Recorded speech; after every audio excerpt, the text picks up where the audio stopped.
সে একইভাবে ভারতের দালালি করতেছে, ভারতের রয়ের এজেন্ডা বাস্তবায়ন করতেছে, বাকশালকে ফিরে আনার চেষ্টা করতেছে। আমার দাবি হলো যে ফজলু পাগলা সে 24-এর সাথে কটাক্ষমূলক করে যে বক্তব্যটা দিয়েছে কটূক্তি করে, তাকে গ্রেপ্তার করতে হবে বা আইনের আওতায় আনতে হবে, এটাই আমাদের দাবি। গ্রেপ্তার না করা হয় এটা কি এরকম হয়েছে? এখনো পর্যন্ত সিচুয়েশন তৈরি হয়নি, আমরা আছি, আমাদের এখনো পর্যন্ত দাবি আছে, তাকে গ্রেপ্তার করতে হবে। সরকার গ্রেপ্তার করবে, আমরা আসার আগে সরকার এটার প্রতি ভ্রুক্ষেপ করবেন। এরপরে যদি সরকার ভ্রুক্ষেপ না করেন তখন সেই পর্যায়ে আমরা সকলে স্টেক হোল্ডাররা বসে যে সিদ্ধান্ত নেওয়া যায়, যে সিদ্ধান্ত দেওয়া যায় সেই সিদ্ধান্ত অনুযায়ী কাজ হবে। সে যেভাবে 24 পরবর্তী সময়ে আওয়ামী যে ন্যারেটিভগুলো আছে, মুজিববাদ, পরে আপনার বাকশাল, এবং মনে করেন যে এই যে 71-এর বিষয়ে যে মুক্তিযুদ্ধ রাজাকারের যে রাজনীতিটা, এই রাজনীতিকে ফিরিয়ে আনার চেষ্টা করা, এবং তার উপরে সোজা কথা বলা যায় বাকশালের প্রেতাত্মা যাদের উপরে ভর করেছে এর মধ্যে সবচেয়ে বড় ব্যক্তি হলো একটা।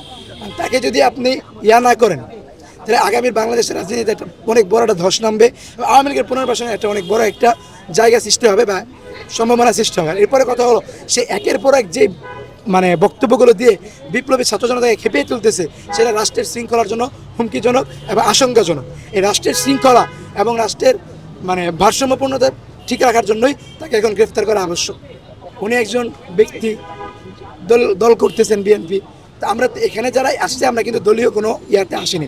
আপনি দেখবেন যে দলীয় শোকজ দেওয়া হয়েছে, এরপর আমরা সেটাকে ভ্রুক্ষেপ করিনি, কারণ দলের সাথে আমাদের কোনো না। আমাদের 24-এর বিপ্লবের সাথে সে প্রতারণা করেছে, 24-এর বিপ্লবের সাথে কটূক্তি করেছে, 24-এর বিপ্লবীদের সাথে তার হিসাব হবে, কোনো দলের সাথে আমাদের হিসাব হবে না।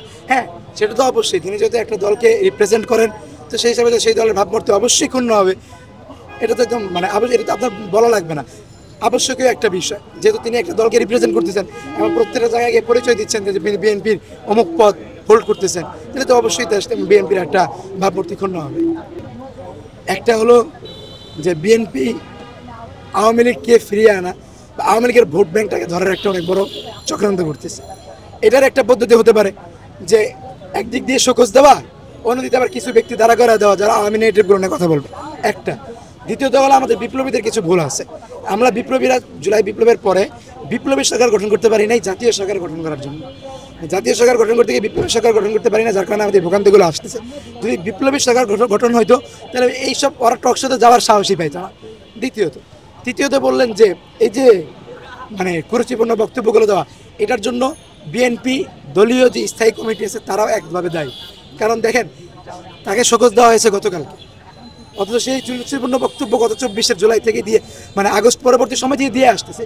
যখন গতকালকে আমরা ছাত্র জনতা খেপে গেলাম, ক্ষুব্ধ ছাত্র জনতা ফুসে উঠলো, তখন সে তাকে শোকজ দেওয়া হলো। তার এটার পিছনে বিএনপির কি আছে, একটা মদত আছে। সে একইভাবে ভারতের দালালি করতেছে, ভারতের রয়ের এজেন্ডা বাস্তবায়ন করতেছে, বাকশালকে ফিরে আনার চেষ্টা করতেছে এবং মুজিবকে একটা আইকনিক করার চেষ্টা করতেছে।